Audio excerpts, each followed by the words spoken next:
Chapter 1 Kurukshetra యుద్ధభూమిలో సైనికులను గమనిస్తూ మొదటి శ్లోకం. ధృతరాష్ట్ర ఉవాచ ధర్మక్షేత్రే కురుక్షేత్రే సమావేత యువోత్సవ మమకః పాండవాస్ చైవ కిం అకృవత సంజయ. దీని భావం, ధృతరాష్ట్రుడు ఇలా అన్నాడు: ఓ సంజయ, నా కుమారులు మరియు పాండు కుమారులు యుద్ధం చేయాలనే కోరికతో కురుక్షేత్రంలో తీర్థయాత్ర స్థలంలో సమావేశమైన తర్వాత వాళ్ళు ఏం చేశారు? ఈ భావం యొక్క అర్థం చూద్దాం. మీరు ఇంట్లో ఉన్నారు, కానీ మీ మనసు ఆఫీస్లో జరిగే గొడవలో మునిగిపోయింది. మీరు మీ ఆఫీస్లో ఉన్న ఫ్రెండ్కి పదే పదే మెసేజ్ పంపుతున్నారు.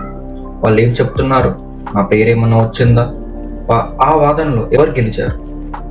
ఈ శ్లోకం అనుబంధం వల్ల కలిగే ఆందోళనను సూచిస్తుంది. మనం నేను మరియు నాది, నా కుటుంబం, నా పిల్లలు, నా డబ్బు అనే భావనకు, వారు అనే భావనకు అతిగా కట్టుబడి ఉన్నప్పుడు మనం మన మనశ్శాంతిని కోల్పోతాం. ధృతరాష్ట్రుడిలా భయంతో నిండిపోతాం అని అర్థం.